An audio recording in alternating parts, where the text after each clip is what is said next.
Hello friends, you all are welcomed on the channel Pride Education. Friends, आज मैं लाया हूं आपके लिए कुछ ऐसा जिसका यूज करके आप अपने एग्जाम में पूरे मार्क्स ला सकते हैं। तो चलिए कुछ ऐसे टिप्स की तरफ ध्यान देते हैं। अगर आपने उनका फॉलो किया तो यकीनन आपके मार्क्स काफ़ी ज़्यादा बढ़ सकते हैं। देखा जाए तो हर एक स्टूडेंट जो होता है उसकी यही चाहत होती है, वो यही चाहते हैं कि बोर्ड एग्जाम के अंदर उसके मार्क्स काफ़ी अच्छे आएँ। लेकिन होता क्या है कि अच्छी तैयारी के बाद भी कुछ ऐसी गलतियां वो कर बैठते हैं या कुछ ऐसी चीज़ों से वो अनजान होते हैं और उसका जो तरीका होता है उसके कारण जो है वो कम मार्क्स ले आते हैं। तो चलिए कुछ ऐसे टिप्स की तरफ ध्यान देते हैं जिनका फॉलो करना है आपको, खास करके बोर्ड एग्जाम्स के अंदर। तो फ्रेंड्स, अगर अब तक आपने चैनल को सब्सक्राइब नहीं किया है तो प्लीज़ चैनल को सब्सक्राइब कर लें, क्योंकि मैं बोर्ड एग्जाम से रिलेटेड आपके प्रिपरेशन के लिए ऐसे वीडियोज लाता रहता हूं। तो चलिए हम देखते हैं कि आप किस तरह से अपनी तैयारी जो भी है उसके अंदर मैक्सिमम मार्क्स ला सकते हैं। हो सकता है आपके फुल मार्क्स भी आ जाएं। तो सबसे पहले जो हम ध्यान देंगे वो ये है कि बोर्ड एग्जाम में जब भी आप लिख रहे हों तो आपकी राइटिंग जो है वो क्लियर होनी चाहिए। That means writing should be clear.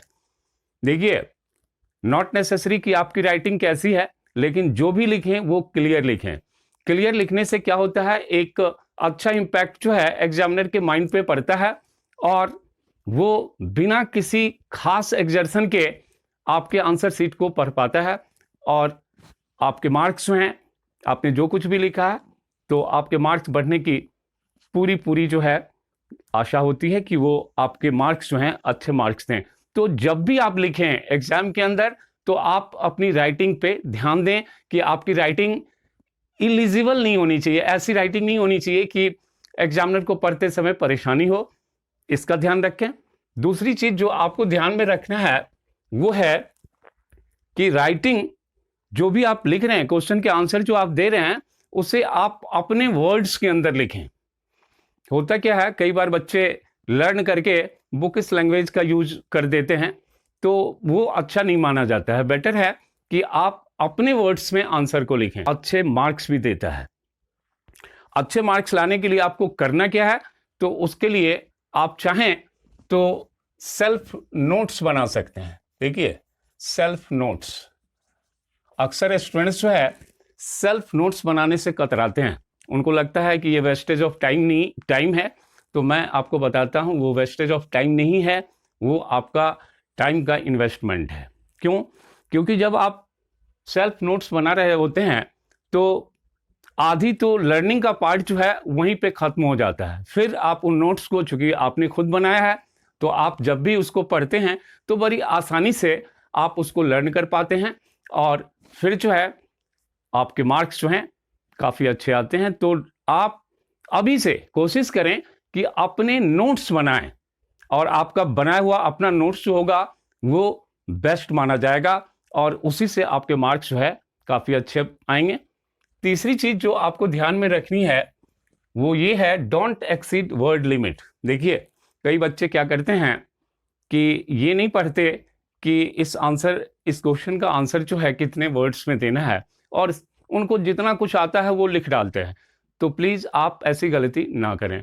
आप देख लीजिए कि वर्ड की क्या लिमिटेशन बन रही है और लिमिटेशन के अकॉर्डिंग अगर आप उसको लिखते हैं तो वो आंसर जो है आप परफेक्ट वे में आ जाता है। और अगर आप एक्सीड करते हैं तो उस केस में क्या होता है कि आप जो दूसरे क्वेश्चंस को जब भी आप अटेम्प्ट करेंगे तो उसमें दिक्कत आती है। क्यों? क्योंकि एक क्वेश्चन में जब आप ज़्यादा कि टाइम ले लेंगे तो जो दूसरा क्वेश्चन होगा वहाँ पर आप शॉर्ट करने की कोशिश करेंगे और जब आप शॉर्ट करेंगे तो फिर आंसर जो होता है उसकी क्वालिटी जो है वो भी डाउन चली जाती है और अल्टीमेटली वहाँ पर आपके मार्क्स जो है कम हो जाते हैं।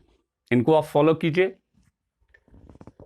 चौथी चीज़ जो है कि follow serial number of questions. देखिए, होता क्या है, स्टूडेंट्स क्या करते हैं कि जैसे सपोज कीजिए क्वेश्चन नंबर उन्होंने 4th लिखा, फिर वो 17 पे चले जाते हैं, फिर क्वेश्चन नंबर 25 पे। तो इस तरह की गलती मैं कहूँगा आप ना करें। क्यों? क्योंकि इससे एग्जामिनर को आंसर चेक करने में, आंसर शीट को चेक करने में टाइम खराब होता है या फिर उन्हें कई सारी दिक्कतें आती है।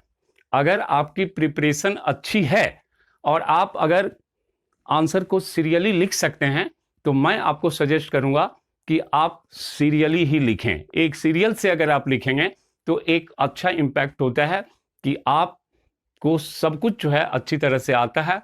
तो सीरियल नंबर का फॉलो करें।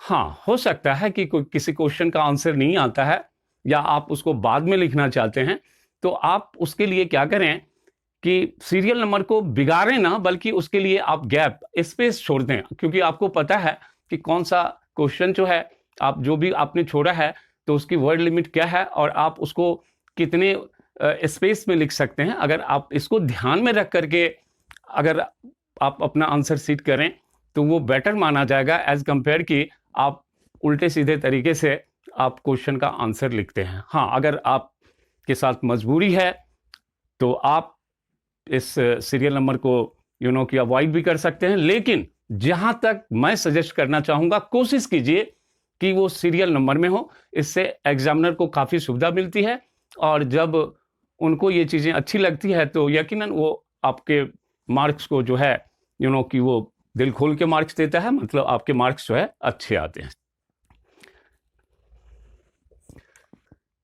नेक्स्ट है टाइम लिमिटेशन। देखिए, टाइम लिमिटेशन से हमारा मतलब है कि जो भी क्वेश्चन पेपर होता है उसके लिए जनरली जो टाइम की सेटिंग होती है वो 3 आवर्स की होती है। 3 आवर्स यानी कि 180 मिनट्स का टाइम होता है, 180 मिनट्स। और सपोज कीजिए क्वेश्चन पेपर 100 मार्क्स का है, तो आप उनको डिवाइड कर लें कि 1 मार्क के क्वेश्चन के लिए आपको कितना टाइम मिलता है। तो गौर कीजिए, अगर आप कैलकुलेट करेंगे तो 1 मार्क के लिए आपको 1.8 मिनट का टाइम मिलता है।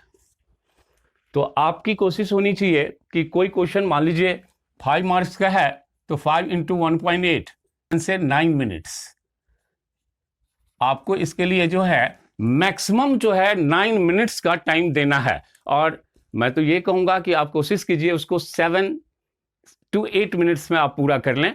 कुछ टाइम आप बचा करके रखेंगे, क्योंकि थोड़ा थोड़ा टाइम बचाएंगे तो बाद में आपको जो है रिवीजन के लिए कुछ टाइम मिल जाता है और अच्छी तरह से कि आंसर शीट को चेक करना कि मैंने जो कुछ भी लिखा है वो सही है या नहीं, आपने किसी तरह की कहीं कोई गलती तो नहीं की है। तो इस तरह से एक बार सरसरी निगाह जो है आंसर शीट पे डालना जरूरी होता है। तो लास्ट में आप 10 to 15 मिनट्स का टाइम अगर बचा पाते हैं तो काफ़ी अच्छा होगा।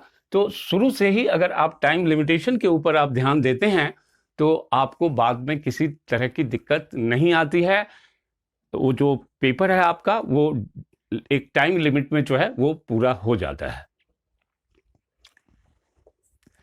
Leave margin as well as 2 to 3 lines between 2 answers. गौर कीजिए, एक प्रेजेंटेशन जो होता है, एक्चुअली बोर्ड वगैरह में ऐसा होता है कि आपको ना तो एग्जामिनर जो आपके आंसर शीट को चेक करेगा, ना तो वो आपको जानता है और ना आप उसे जानते हैं।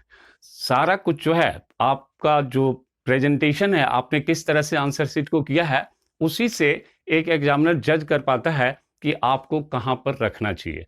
तो बहुत ज़रूरी है कि आपका प्रेजेंटेशन अच्छा हो। और प्रेजेंटेशन अच्छा कैसे होगा, तो उसके लिए आपको कुछ चीज़ें ध्यान रखनी चाहिए। जैसे कि अगर आप क्वेश्चन नंबर 5 के बाद क्वेश्चन नंबर 6 लिख रहे हैं, फिर 7 लिख रहे हैं, तो उन 2 आंसर्स के बीच जो है 2 to 3 लाइन्स का गैप आप रख दें। क्यों? क्योंकि अगर आप उस गैप को रखेंगे तो गैप को रखने से एक एग्जामिनर को आंसर शीट चेक करने में सुविधा होती है और उसका फ़ायदा आपको मिलता है।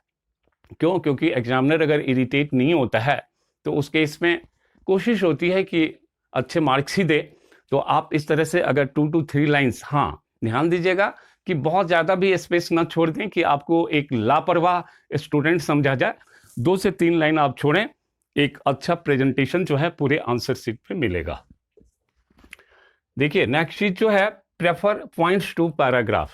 कई ऐसे आंसर्स होते हैं जिनको अगर आपने पॉइंट्स में लिखा तो वो बेटर माना जाता है एज कंपेयर टू कि आप उसको पैराग्राफ में लिखें। तो कोशिश कीजिए कि अगर उस क्वेश्चन का आंसर पॉइंट्स में बन रहा है तो आप पॉइंट्स को ही प्रेफर करें। अगर आप पॉइंट्स में लिखते हैं तो उसको पढ़ना, उसको चेक करना ज़्यादा आसान होता है एज कंपेयर कि अगर आप उसको पैराग्राफ फॉर्म देते हैं। तो बेटर है आप पॉइंट्स का यूज करें।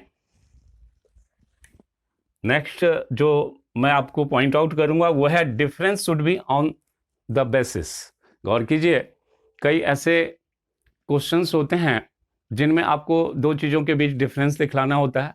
तो कई बार स्टूडेंट्स जो है उसको पैराग्राफ के फॉर्म में डाल देते हैं। तो आप इस तरह की भूल ना करें। पहले तो आप एक कॉलम बनाएं और कॉलम बना करके जो है आप कोशिश करें कि आप उनको उन डिफरेंसेस को दिखलाने की कोशिश करें। अगर उन डिफरेंस में कोई बेसिस बन पाता है तो आप उसको बेसिस के ऊपर जो है अगर आप उसको लिखते हैं तो ज़्यादा अच्छा माना जाता है। तो बेसिस अगर बन रहा है आपका जो क्वेश्चन है तो आप उसमें बेसिस को यानी कि किस आधार पे आपने डिफरेंस यानी कि अंतर को लिखा है तो आप उसको अगर क्लियर करते हैं तो वो ज़्यादा अच्छा होता है। फिर है कि use pen which is comfortable. गौर कीजिए, कई बार स्टूडेंट्स जो है ये पूछते हैं कि सर कौन सा पेन लें, किस पेन से लिखना चाहिए। तो देखिए, इस तरह का कोई रूल तो नहीं है कि कौन से पेन से लिखें, वो पेन महंगा हो सस्ता हो, इट डजेंट मैटर। देखिए, पेन ऐसा होना चाहिए जिसमें आप कंफर्टेबल हैं। आप जिस पेन से अपने आंसर शीट को अच्छी तरह से कर सकें वो आपके लिए ज़्यादा इम्पोर्टेंट है। तो आप देख लीजिए किस पेन में आप कंफर्टेबल हैं, तो उस पेन को लेकर के आप पहले से एग्जामिनेशन के आप 1 वीक पहले से उसी पेन से कुछ भी लिखने की अगर कोशिश करते हैं तो एक अच्छी प्रैक्टिस बन जाती है और एग्जामिनेशन में आपको दिक्कत नहीं आती है। हाँ, एक चीज़ मैं कहूँगा कि जैसे जेल पेन है, अगर हो सके तो आप जेल पेन को अवॉइड करें। क्यों? क्योंकि जेल पेन से कई बार इंक जो है वो फैल भी जाती है, या फिर बोर्ड के एग्जाम्स अक्सर गर्मियों में होते हैं तो उसमें कई सारी दिक्कतें भी आ जाती है। तो अगर आप बॉल पेन से लिखते हैं तो ज़्यादा अच्छा है। नहीं, अगर आप जेल पेन के ही शौकीन हैं तो आप जेल पेन का यूज करें, बट आप थोड़ा लिखते समय सतर्क रहें कि किसी तरह से पसीने से या किसी और तरीके से आपका आंसर जो है वो खराब ना हो, इस चीज़ का आप ध्यान रखें। साथ में क्या होता है, जब भी आप एग्जामिनेशन सेंटर पे पहुंचे तो वहां पर आप कम से कम आधे घंटे से 1 घंटे का मार्जिन लेके चलें।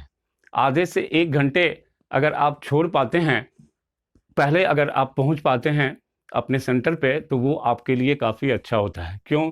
क्योंकि मैंने कई बार देखा है स्टूडेंट्स ऑन टाइम होते हैं, बिल्कुल एग्जैक्ट टाइम पे होते हैं, कई तो 5-10 मिनट लेट होते हैं। तो देखिए, उसका एक बड़ा इम्पैक्ट आपके ऊपर खुद पड़ता है। क्यों? क्योंकि आपका ब्रेन जो है उस समय काफ़ी ज़्यादा हौच-पौच हो जाता है। उस सिचुएशन में कई सारे ऐसे आंसर भी हो सकते हैं जो आपने अच्छी तरह से पढ़ा है, लेकिन उस एक्सर्शन, उस तरह का जो एक हौच-पौच का सिचुएशन क्रिएट होता है उसमें आप भूल जाते हैं, या फिर अच्छी तरह से यानी कि एक्सप्रेसिव वे से आप नहीं लिख पाते हैं।